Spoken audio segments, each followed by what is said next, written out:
আপনি কি প্রতিদিন অন্যদের জীবনযাত্রা বা ডেলি ব্লগ দেখেন? কার বাড়ি কেমন, কে কি খেলো, কে কোথায় ঘুরতে গেল, এসব দেখে কি আপনার বেশ সময় কাটে? শুনতে সাধারণ মনে হলেও এই ব্লগ দেখার অভ্যাসটি আপনার অনেক বড় ক্ষতি করছে।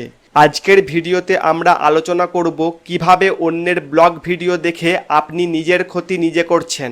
ব্লগ ভিডিও বেশি দেখলে কিভাবে আপনার সময়, মন, স্বাস্থ্য, অর্থ আর ভবিষ্যৎ ক্ষতিগ্রস্ত হতে পারে। তাই ভিডিওটি শেষ পর্যন্ত দেখুন। ব্লগাররা সবসময় তাদের জীবনের সেরা মুহূর্তগুলো ক্যামেরায় দেখায়। তাদের ঝকঝকে ঘর, দামি গাড়ি বা রোমান্টিক ডিনার দেখে আমরা নিজের সাধারণ জীবনের সাথে তুলনা করতে শুরু করি। আমরা ভুলে যাই যে ওটা স্ক্রিপ্টেড বা এডিটেড। ফলে নিজের জীবনের ওপর একটা অসন্তোষ তৈরি হয়। অন্যের জীবন দেখতে দেখতে অনেকেই নিজের স্বপ্ন, নিজের কাজ আর নিজের উন্নতি ভুলে যায়। ব্লগারদের সারাক্ষণ হাসি খুশি থাকা বা দামি উপহার দেওয়া নেওয়া দেখে আমরাও আমাদের পরিবার বা সঙ্গীর কাছ থেকে একই জিনিস আশা করি। যখন বাস্তবে সেটা হয় না, তখন সম্পর্কে তিক্ততা আসে এবং মন খারাপ বা ডিপ্রেশন তৈরি হয়। একটার পর একটা ব্লগ দেখতে দেখতে কখন যে 2 থেকে 3 ঘন্টা পার হয়ে যায় আমরা টের পাই না। এই সময়টা আপনি নিজের কেরিয়ার, পড়াশোনা বা অন্য নতুন কিছু স্কিল শেখার পেছনে ব্যয় করতে পারেন। অন্যের জীবন দেখতে গিয়ে নিজের জীবনের গল্প লেখার সময়টাই আপনি হারিয়ে ফেলছেন। অনেক সময় ব্লগারদের দেখে অনুপ্রাণিত হয়ে আমরাও আমাদের জীবনের ছোটোখাটো সব বিষয় সোশ্যাল মিডিয়ায় শেয়ার করতে শুরু করি। এতে আমাদের ব্যক্তিগত গোপনীয়তা নষ্ট হয় এবং আমরা মানুষের লাইক কমেন্টের ওপর নির্ভরশীল হয়ে পড়ি। সব ব্লগার সঠিক নয়, ভুল সংস্কৃতি, ভুল তথ্য ছড়ায়। যাচাই না করে বিশ্বাস করলে ভুল ধারণা তৈরি হয়, সামাজিক সমস্যা বাড়ে। রাতে শোবার আগে ব্লগ ভিডিও দেখতে দেখতে অনেক রাত হয়ে যায়।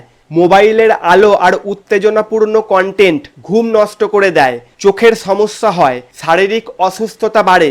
রিয়েল লাইফের বন্ধু বান্ধব এবং প্রিয়জনেদের ভুলে যান, একা হয়ে যান।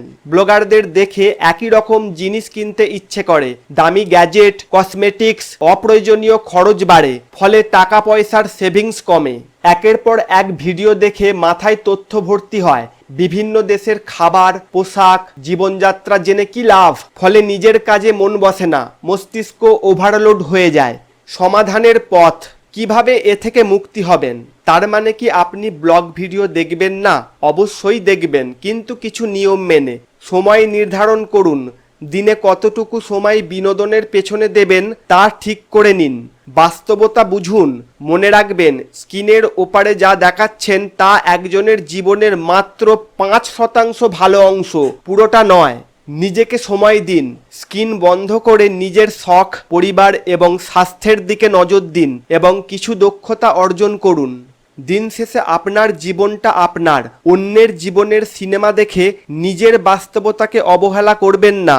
ভিডিওটি ভালো লাগলে শেয়ার করুন, যাতে আপনার প্রিয়জনেরাও এই বিষয়ে সচেতন হতে পারে।